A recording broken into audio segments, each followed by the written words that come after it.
This episode is about handling stress. Have you ever been under a lot of stress, so much to where you're just under so much fear and worry that you can barely handle anything? Well, I remember a time when I was actually under a tremendous amount of stress. And I really believe that it's important to break down stress into physical, mental, emotional stress because we can be stressed for different reasons. For instance, when I was under this tremendous amount of stress, I ended up getting the chicken pox. And I was about 25 years old. I was living in France. And so it was a very challenging time for me. This went on for about 30 days. So this is my 30-day challenge, if you will. But I always go back to this time in my life because I did live through that and I did get through that and I made it to the other side.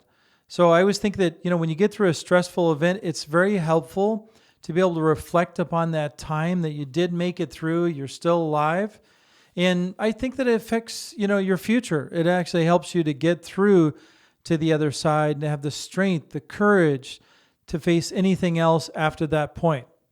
So I would say physically, it was definitely one of the most difficult trials I'd gone through. My body was in a tremendous amount of stress. I was sleeping, or if you will, I was in several hours a day in a bathtub, starting out with cold water and a bathtub in France, if you can imagine. And then the water would become hot. And then I'd have to start over again, drain the tub and start over, And I had a homeopathic, doctor that took care of me. And so I really had a testimony at that point after I got through that about herbs. And it was a turning point in my career of wanting to become a holistic doctor, and as I am today. And so that was really a turning point. So that stress, because of that stress, I learned a lot out of that experience. And I believe you can too. So right now, as you know, for the last 9 months or so, 8 months, we've been going through a very stressful period, the whole world. And I don't know how this relates to you, except that you've probably been homebound more than you ever have been. Maybe you work at home. It's challenging with the kids, running up and down in the background as you're trying to do an office conference, make a living, support the family, and work at the same time. And as a mother, I know that it's hard to have the kids home all the time. And you all of a sudden you become a principal and a teacher all in one calling. So I can relate to the stress that could be on the family. How do you find time for yourself? So I recommend, getting outside is the best thing to do, is go on a walk, go on a walk with the kids if you like, so you can help mom, take a break. You should take a walk early in the morning or at night, get some fresh air, get some sun. So just take away from the monotony of the house. The challenge is the trap is that we're trapped in our homes only if we want to be, and that we should get outside more. Take the family to the ocean. Go on a road trip on a Sunday. Get outside. Just to get outside and see the outside, get some fresh air. It's a great way to deal with stress. I call it a mini vacation. So we're thinking to ourselves, mentally we think we're trapped. We can't get out. We can't really go on vacation. So what else is there to do but stay home and watch TV? That is not really true. The truth is there's so many fun activities you can do with your kids and your family by just getting outside, going on a walk around the block, or just go in your backyard and start planting a simple garden. Plant a couple fun vegetables for winter or summer or springtime. Watch them grow. Take the time to nurture something outside so that you can become more involved and enjoy the outside. So that's the best way to deal with stress besides getting more sleep, more water, and enjoying time with your family. So remember, you're not trapped, and you can find another way to get outside and enjoy nature and enjoy your family at the same time. So let's dive deep into this a little more and talk about, mental stress for a minute.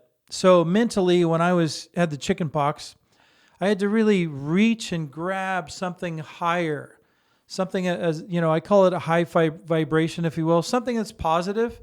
And so I would read. I'd read magazines and books and things that would keep me positive so that my mind remains strong. I have to have mental strength when you're going through a challenge.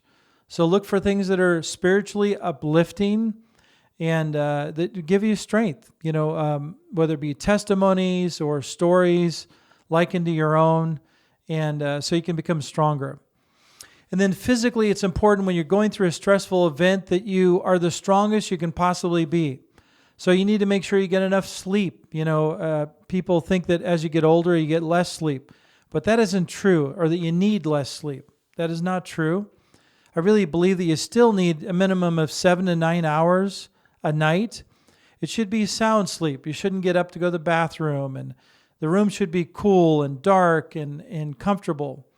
And many times, like when we sleep, my wife and I, we have a fan or a filter that filters the air, so we have clean air. It's also a good idea to let the sun in during the day where you sleep, so that you clean and purify the room.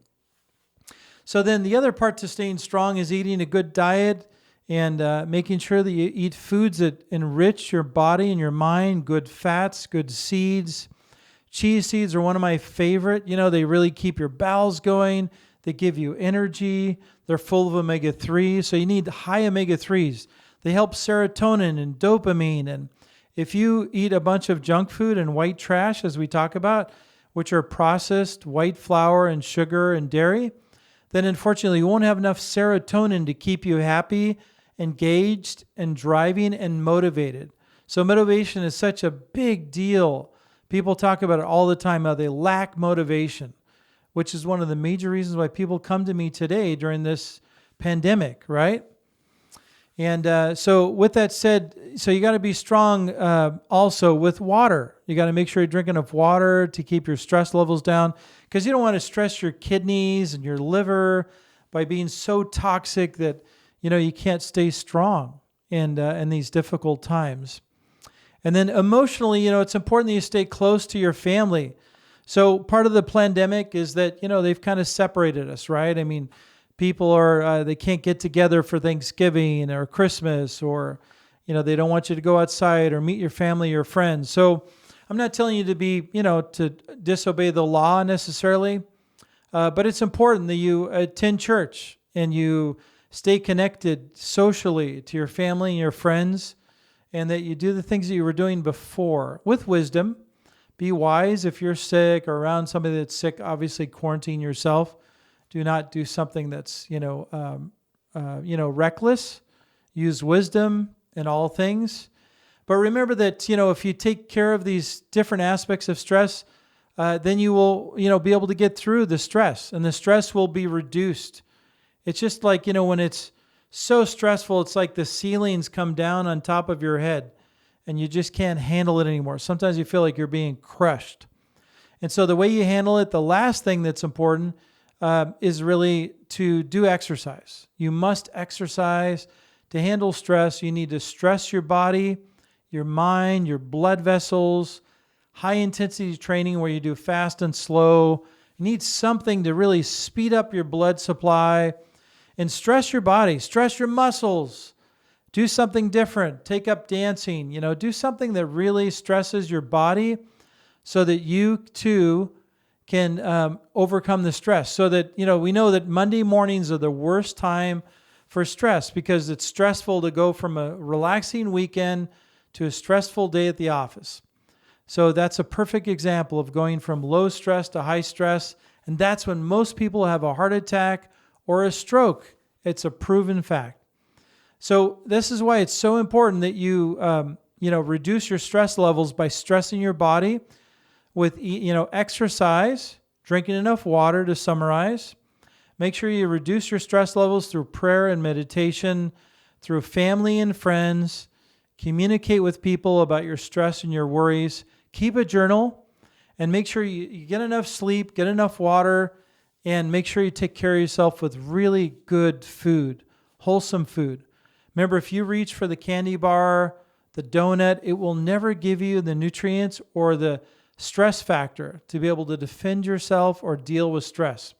That will only stress your body even more. So one of the perfect examples of not dealing with stress properly are the soldiers of the Vietnam War. Now, I know that this is a very, political topic, But basically what happened was when they did autopsies, and unfortunately on all of those soldiers that lost their lives, that they had aged tremendously. They had the body of a 60 or 70-year-old person, even though they were only 21. So can you imagine that if you don't learn how to handle stress, that it will age your body 20, 30, 40 years old, older than what you really are. And this happens to a lot of people. You've probably seen a few people over the years that you haven't seen before for years, and all of a sudden you see them at a high school reunion. And you look at this person, you don't want to stare, but you're like, you don't even recognize them. Well, that's a perfect example of somebody aging faster than they should. So this is why it's so important that you take care of the stress for you and your family members so that you can live a happy and healthy life, because there's no reason to worry and to live in fear, because there's really ultimately only two choices. We either live in faith, hope, and the ability to live for a greater future, which is something I believe in and my family believes in, or we live in fear and doom and gloom. If when you live in fear, things are really, there's no hope when you live in fear. So you can't live in both worlds. I really recommend that you go for the faith and the hope so that you can live for another day of hope that things will get better as long as you keep striving for something better and keep improving your life and your health for the future. So for now, I hope you've learned something from this episode, and I encourage you to keep listening to our podcast at the Holistic Family Medicine Podcast. And I'm Scott Sommer. I'm here to teach you the wisdom of the ancients and the modern research of our modern technology. So I'm here to teach you about how to protect you and your family to be happy and healthy and thrive.